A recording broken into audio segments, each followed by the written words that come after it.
Hello everybody, welcome back to another High Roller Draft League video. Today we're going to be doing a bit of analysis on my Week 3 match against Colding Light. I know it's been a little bit since the last upload. Basically, I played my Week 2 match pretty early in the week, and I'm playing my Week 3 match on the last day of the week. So a bit of a break, but in the meantime, this is going to be a big one. We're playing against Colding Light. I'm recording this the night before our match. We've just finished our final practice session with the front office.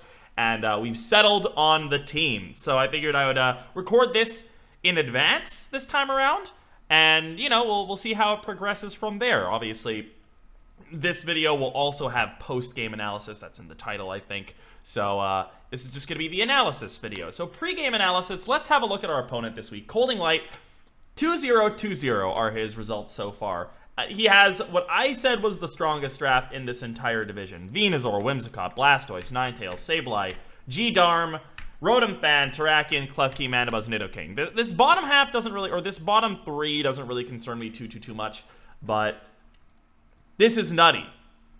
This is really nutty. So, we had a couple of teams that we sort of, we're looking at to try to counter this, and I kind of want to walk you through the process, and I'm even going to walk you through both teams, including the one that we didn't use. So let's get into that real quick. Alright, so looking at team number 1, we have a G-Max Lapras, Arcanine, Cofagrigus, Excadrill, Togetic, and Sceptile. So the idea here was that I wanted to use my new trade Cofagrigus. By the way, Tentacruel is gone. We traded Tentacruel away for Cofagrigus. I feel like I should probably update you guys on that. So Cofagrigus joins the team, and I thought to myself initially, Colding Light has a very strong hyper-offensive team. So, what if we just manage to soak up that pressure, wait out his Dynamax turns, and just win in the late game? The idea there was, you know, things like Lapras being able to set up Aurora Veil, while Cofagrigus builds up its Iron defenses. You can see it's spread very defensive as well. Excadrill with an Assault Vest can live some hits and also boost up Cofagrigus' special defense while it boosts its Iron defense. Arcanine has Intimidate to deal with things like G-Darm. And that was generally the idea. And then obviously, in order to make sure that it wasn't sort of a one-trick team, Sceptile kind of fucks a lot of his team as well. So we were like, alright, what if we throw in Sceptile? Sceptile will outspeed the Ninetales. Will be able to get a Max Quake on the Ninetales or a Max Rockfall if I want to change the weather. It's going to be able to survive hits from Venusaur, actually. Max Flare doesn't kill this Sceptile if I get the +1 Quake boost, for example, or if I get rid of the Sun with the Rockfall. It's immune to Sleep Powder, so it was a really good way to sort of play around that and give me sort of a hyper-offensive mode. It hits a lot of his heavy hitters really hard. He's been focusing really hard on using Pokemon like Blastoise, like Terrakion. So hitting those hard, outspeeding them, even in Tailwind, Sceptile is a really good offensive option. Overall, I'm really happy with this team. I think this team is very capable of winning. You'll notice I am actually running non-Eviolite Togetic on this team with safety goggles. And the reason for that is that it actually just kind of takes hits really well. So when you think about it, right, Blastoise can only hit it with non-stab moves super effectively. And Venusaur can only hit it super effectively with Max Ooze, which is only 95 base power. So Togetic is living those hits anyway. And when we're talking about like Max Hailstorm, for example, from Blastoise, Togetic honestly just shrugs that off. It does like 30%, even without the Eviolite. So having that immunity to Sleep Powder is just a lot better in this specific game. And then Excadrill, the Assault Vest here, this spread is just to make it as bulky as possible while still outspeeding and still getting the 1-hit KOs that it needs to. And yeah, Arcanine comes in.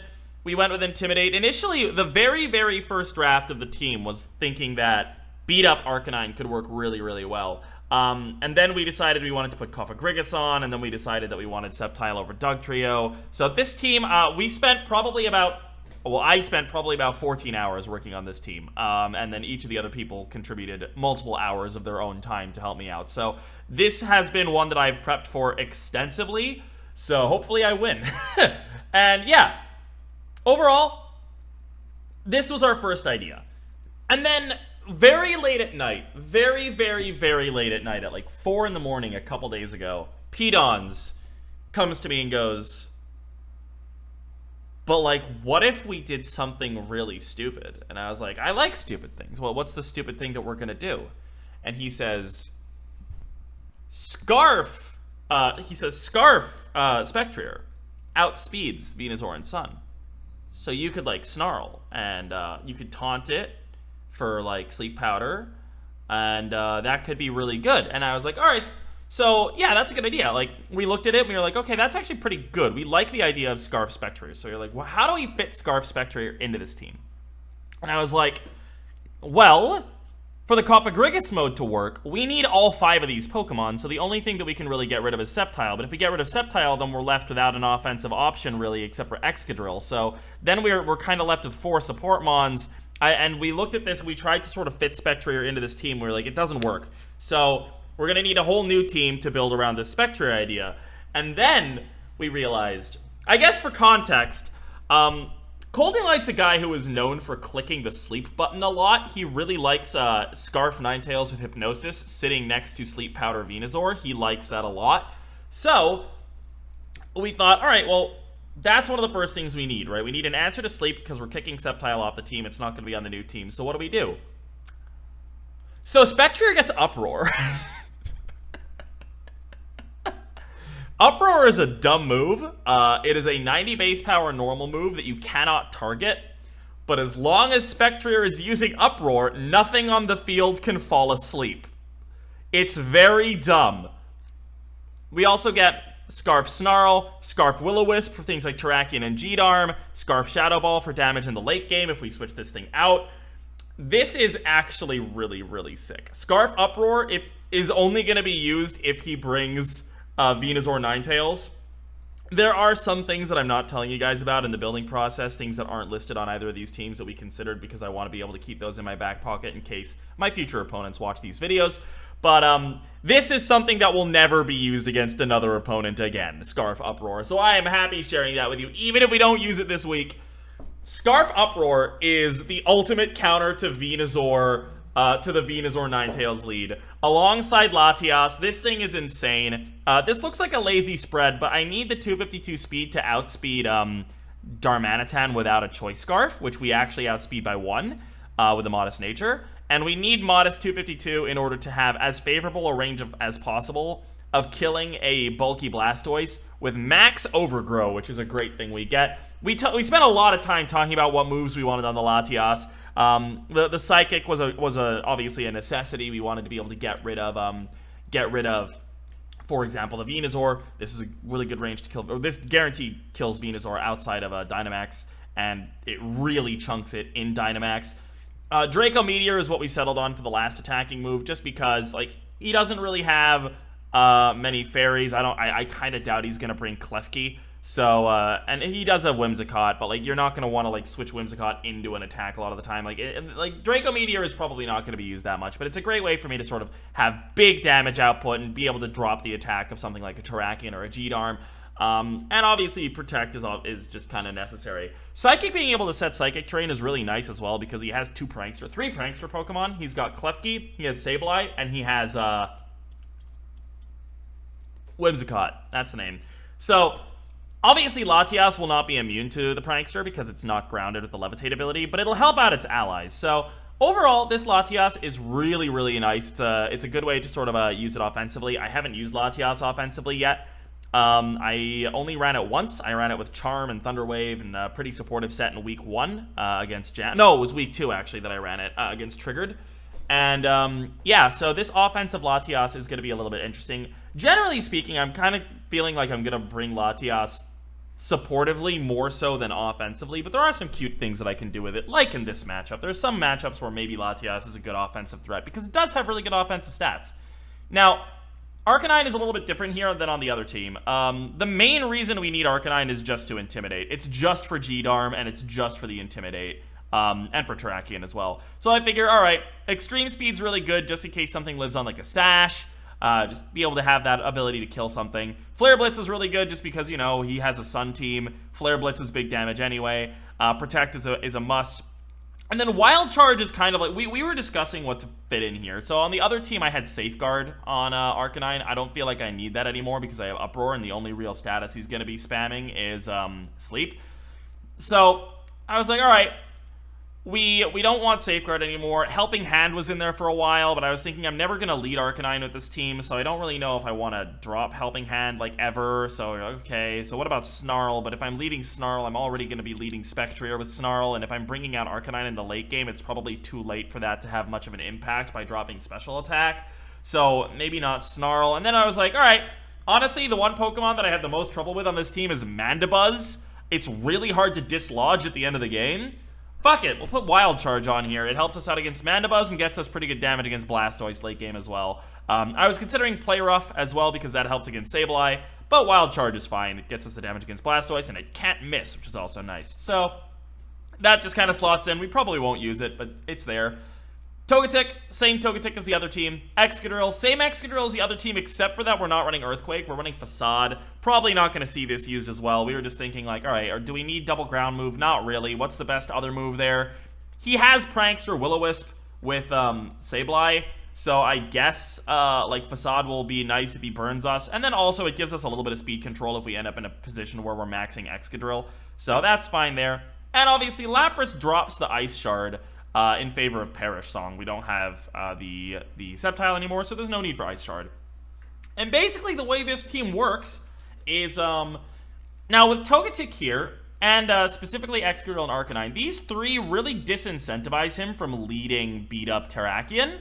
I do think he's going to bring it on the team, but I doubt he's going to lead it. I might lead Togetic Exca game 1, just to, like, show him in his face, I will lead this, do not lead beat-up or you're going to lose. So we'll see. Really, though, the idea is I would love to be able to just lead Spectrier, Latias, and just go. It doesn't need to clean the whole team. It really needs to just take out 2 opponents, bring in the Lapras, click Perish Song, and the game is over. And I don't need to do that with just Latias. I can do that with, like, Togetic Excadrill. If Excadrill's able to clean up 2 opponents, Lapras comes in, clicks Perish Song. And this is specifically very good because he's been maxing Blastoise a lot.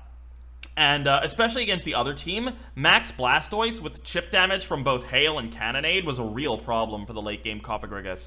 So I think there's a decent chance that he leans heavily on the Blastoise max again. And the Blastoise max really can't hurt my Lapras at all. So if I take out 2 of its allies, I have no problem clicking Perish Song and then just, like, stalling out the rest of the game, especially if we have Arcanine in the back still. So if Terrakion is in the back, I can bring in Arcanine for an Intimidate, then I'm going to live the close combat, so I'll be able to get the Perish Song off really easily. There's a lot of stuff that Perish Song can do.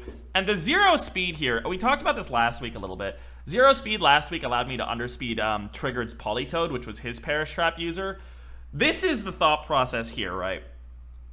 Theoretically, Sableye can be a problem for me in Perish Trap because it's underspeeding Lapras. So, Lapras will die first, and Sableye will win.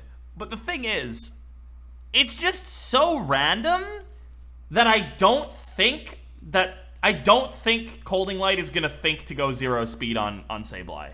I don't think he's going to think about it. None of my practice partners thought about it. Nobody has gone 0 speed Sableye. And because theoretically, right, it has Prankster. It doesn't need speed. So you should, but I don't think he's going to think about that. So I'm going to go 0 speed. This will allow me to underspeed a not minus speed nature Sableye. So this is going to be really interesting to see if that ends up playing a role. There was one practice game where I lost because I didn't have 0 speed against a standard Sableye. So then I was like, why don't I just do 0 speed? Lapras is not outspeeding anything on this team anyway. Let's just go for it. It's fine. So we'll see how that works out. And yeah, that's kind of the team, guys. So that's the rundown. I will record the second half of this video tomorrow, so we'll be chatting about this after the match. So I'll see you in a second. Okay, so the game's been played. We're just gonna go straight into the replays and just sort of talk over them. Now, something worth noting is first of all, which mons he brought to the match. So he brought Whimsicott, Darmanitan, Terrakion, Venusaur, Blastoise, and Mandibuzz. So I was pretty on the nose with, or sort of on the mark with my predictions of the mons. But one thing that I, for some reason, should have easily, like this should have been an obvious thing to prepare for, and for some reason I never thought about it, was this specific lead. So Darmanitan with Focus Banded Earthquake next to Whimsicott is something that I feel like I absolutely should have prepared for in retrospect. but I didn't actually think about it at the time. So you're going to see I Dynamax the Excadrill here, and just the sheer damage output of the Darmanitan is really, really yikes right off the bat. So EQ comes in. It does about like 95% or something. It does an insane amount. So the Moonblast comes in as well, and EQ comes in. Doesn't kill his own Whimsicott, but as you'll see, over 300 damage. So at this point, I'm already kind of fucked. And this first game, at this point, I'd already kind of written off as a loss. So I was going to do my best, but I was like, all right, we're just going to try to get as much information as possible from here. So Terrakion comes in, and at this point, I'm still, or Mandibuzz comes in, and at this point, I thought to myself, all right, if he just Earthquakes again, I'm dead anyway. I can't really make a good switch, so I'm just going to hit into the Darmanitan, or I'm going to hit into the Mandibuzz. If he Earthquakes, I'm dead anyway. If he doesn't Earthquake, then maybe I'm able to pull this out. So, as we do that, and yeah, it doesn't really work. So, Earthquake comes in, down goes the Excadrill, and from here, this game is already kind of over. So, we're just going to kind of skip through it a little bit. So, I try to get as many Intimidates off as I can at the Arcanine here. I switch the Arcanine in and out a few times to see, like, if there's anything I can do maybe with the Lapras. Because at this point, if I can somehow take out one of the Mons, I can still drop a Perish Song. But I realized pretty quickly that that's just not going to work. He maxes the Mandibuzz, and this is exactly the kind of information that I was hoping that I was going to get by staying in the game. So the Mandibuzz maxes, already really weird. So at this point, I'm thinking Mandibuzz has really shitty attack stats. So what is this thing going to do? And already the first thing on my brain is, well, okay, it's probably going to be, like, I mean, Life Orb or Weakness Policy or something. If he's maxing it, like, there's got to be a reason why. And there's only really one way that he can do damage, and that's if he has the ability to proc a Weakness Policy or something like that. So, as you'll see, I go for a Blizzard here. And at this point, I've already very much given up on the game being a victory. I just wanted to go for the Blizzard here just to double check whether or not the Mandibuzz was Weakness Policy. And yeah, we're going to see that's going to be confirmed. So boom, hit the Mons, Weakness Policy gets procced. And that is very, very good information for me going forward. So I get a little bit of information out of this series, but this is or out of this game, but this is a really awkward situation because now I'm stuck with Darmanitan as an opener that I haven't really prepped for with Focus Band or Choice Band. And Weakness Policy Mandibuzz is also something that I really wasn't expecting. Now, I didn't really expect Weakness Policy Mandibuzz to actually be an insanely good win condition for him just because it's really weak. It's a, what is it, like 55 special attack or something? It's really, really weak. So at this point, I'm thinking to myself, okay, what are we going to do in game number 2? So we'll see if I can sort of bring that back. And it's awkward because I'm trying to think about all of these things that I could have potentially run into. Obviously, Uproar is not really going to be a thing because there's no Sun, there's no Ninetales on this team. So we see the Whimsicott Darmanitan lead once again. And this time what I go for is I go for the Latias Togetic lead. So the thought process here is, well, Earthquake is not going to do anything. And if he goes for like an Icicle Crash or something, Follow Me is going to be totally fine to deal with that. So my thought process here is, all right, I can very easily 1-hit KO this Darmanitan with my Latias. And we're going to do our best to do that right here. So, the Max comes in. And one thing that always needs to be considered when the Whimsicott is in the lead here is that I kind of want to make sure that he can't beat up. So, I was thinking to myself, do I hit the Latias, or do I hit the Whimsicott, or do I hit the Darmanitan? So, the Darmanitan goes for a Rock Slide here. And he just goes Tailwind. So Rock Slide actually here misses the Latias, which is a pretty huge deal. Togetic goes down. Choice Banded Rock Slide, pretty good. And I go for the Wormwind here into the Darmanitan. So the thought process here is I can bring in my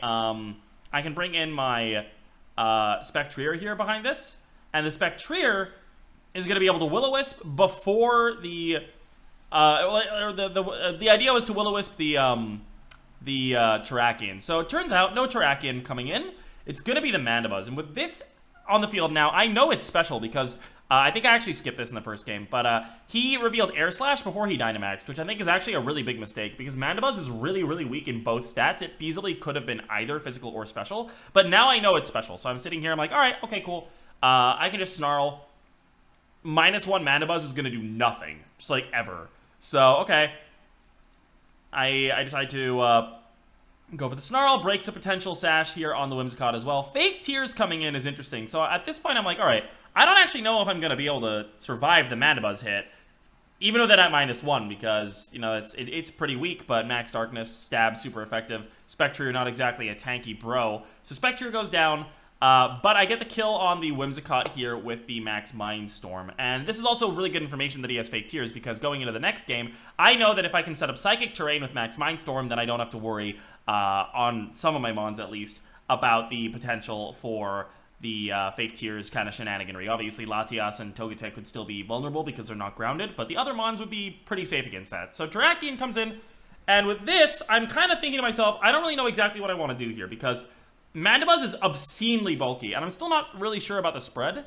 So I think this is a bit of a misplay, actually. I predicted that the Terrakion would protect, but I still attacked into the Terrakion. And the thought process there was, I don't think I'm going to do much damage to the Mandibuzz with Max Wormwind anyway.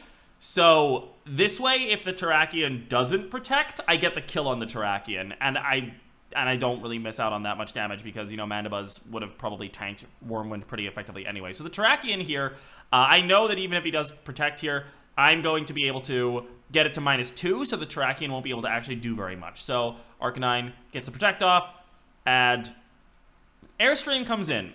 Now, at this point, I'm a little concerned because there's one more turn of Tailwind. So if he gets a second Airstream up, then even the Mandibuzz should outspeed both of my Mons pretty effectively. I'm not running Air Slash on my own Latias, so I have no way of speed controlling, because I looked at the team matchups and I was like, alright, I'm not going to be able to win speed control war anyway, so there's no point in sort of investing in that. So here, now Latias is definitely not going to die to anything Terrakion can throw at it, but and the Mandibuzz is still -1, and Latias is pretty bulky, even though it's got a full spread in offense. It's still pretty bulky, so I'm thinking to myself, I might be able to just live a double into this. Let's just see what happens.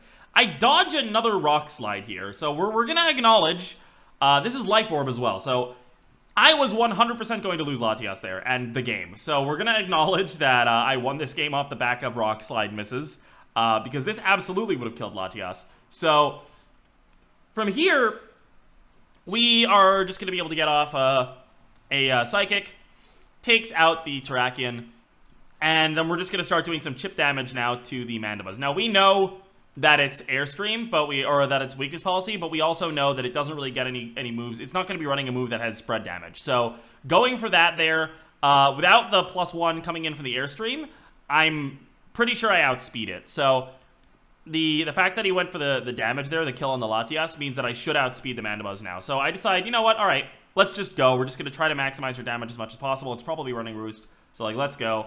Draco Meteor misses, which is really scary, and he roosts! I don't know why. I don't know why he roosted here. I guess he wanted me to die from the Life Orb recoil and then get the health back. Unfortunately for him, because this thing, I don't know what the spread is, but this thing is obscenely offensive, nothing into bulk. Draco Meteor still absolutely fucks it. So I go down to the Life Orb recoil, but the Wild Charge does get the kill. And this is actually why we were running Wild Charge for the Mandibuzz late game. So I'm glad that was able to actually make some difference in this game. But yeah, definitely not a deserved win on our hands there. So going into game 3, I'm thinking to myself, all right, it's probably just going to be Whimsicott Darmanitan again. This seems to be the lead that he specifically brought, that he's planning on using in every single game. So how do I counter this Darmanitan lead? And the way we decided to do that is I locked in pretty quickly, and we go with a lead of... There we see Whimsicott Darmanitan comes out for him once again. And for us, it's Arcanine Spectrier. So first of all, right off the bat, we get the Intimidate. So the Intimidate means that I'm definitely going to survive even a Focus Band, or even a Focus Banded Earthquake. I'm going to live it on my Spectrier. So I decide to go for the Protect on Arcanine. He has no way of killing my my Ghost Horse in one hit. So Tailwind comes in and he does outspeed, but this is where I'm going to be able to get the Will-O-Wisp off. So Wisp comes in, and it hits really, really good for me. I know it's focus band, so I know it's not going to be Lum or anything like that. So this is honestly a free win now. All I need to do is prevent Terrakion from being beaten up in the background. And I have Excadrill in the back. I know that he's choiced. Sorry, not focused. Choice band. I know that he's choiced into Rock Slide. So I can switch into Excadrill completely for free here on the Spectre side. So all I need to do is make sure that he doesn't get the beat up on the Terrakion. And I'm just kind of fine, and I just kind of win. But for some reason, I don't know why I did this. I'm still frustrated several hours later. I just killed the Darmanitan, and I don't know why. So I kill the Darmanitan here, and I lose the game. That instantly loses me the game. Because now he has beat up on Terrakion, and I just lose. Huge mistake. I don't know why I did that. Yeah, so I don't have a win condition anymore, all of a sudden. He's only got 3 beat ups, so he's only going to be +3. But that doesn't matter. He's got Tailwind. I can't Wisp it. I can't Intimidate it, because Arcanine's already out. So I'm going to do my best here to get a win back. I don't know at this point if he's running Earthquake or not. So my first thought process is, okay, how do I get a win? How do I try to get a win out of this awkward situation that I just put myself in for no reason? So I thought, all right, Earthquake is non-stab. There's no guarantee that he's running Earthquake. So we're going to hope that he uses Max Knuckle or Close Combat on my Excadrill to guarantee the kill. And we're going to switch in Spectrier here. So this way, if he's using the fighting move onto the Spectrier, I survive I survive a turn. So that was the idea. And at this point, we're already in a position where I have to play into my opponent fucking up. So we're trying to maximize the chances of that happening. So Justified goes off 3 times, +3. And he goes for Earthquake. So that doesn't really get me where I need to be. Spectrier goes down. Whimsicott takes a surprisingly large amount of... I mean, it's not really that surprising, but Whimsicott actually kind of gets wrecked. So at this point, I'm thinking to myself, how do I win this? And I think the way that I win this is by... You know, even here, like looking at this, I probably should have just gone Steel Spike into the Terrakion and just hoped that I lived the Earthquake. But I was pretty sure that because he can use beat up again, right? So I was pretty sure that he just gets up to +6 and I lose the game anyway if I Earthquake here.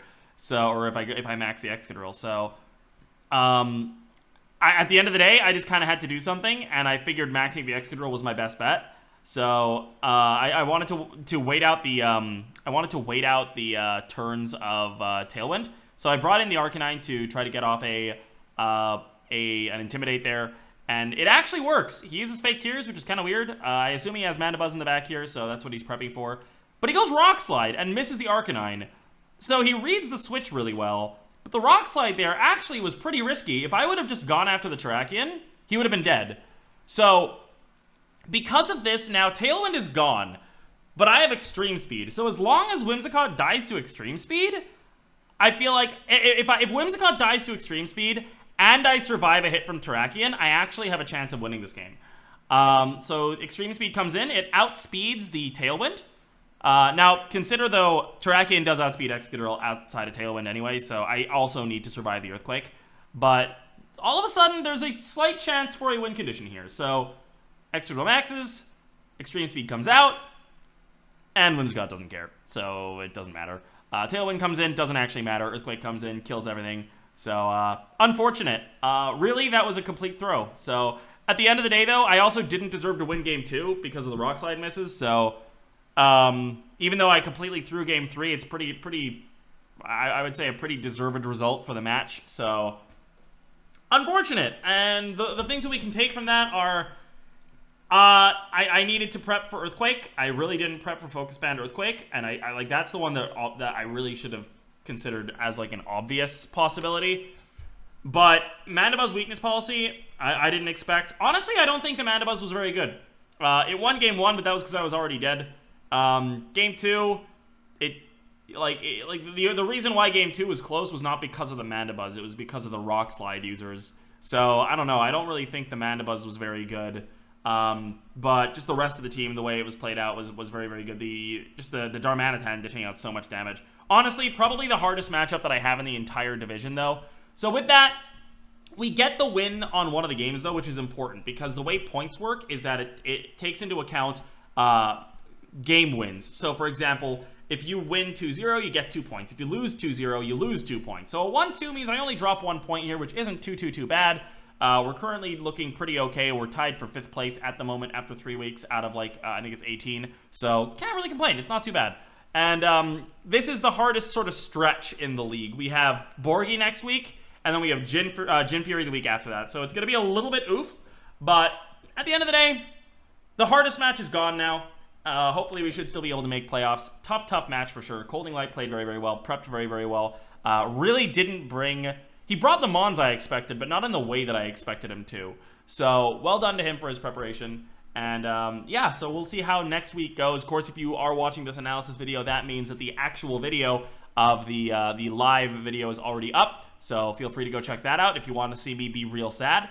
And in the meantime, my game against Borgie is, I believe, on Friday. So it'll be up in about a week, probably. And if you guys want to come watch it live, link to the stream is in the description below. If you guys are enjoying the High Roller Draft League content, leave a like. Drop a subscribe if you want to know when the next video goes live. And if you guys want to come hang out, we have a Discord, we have a live stream, which is where I usually do all my content, or most of my content.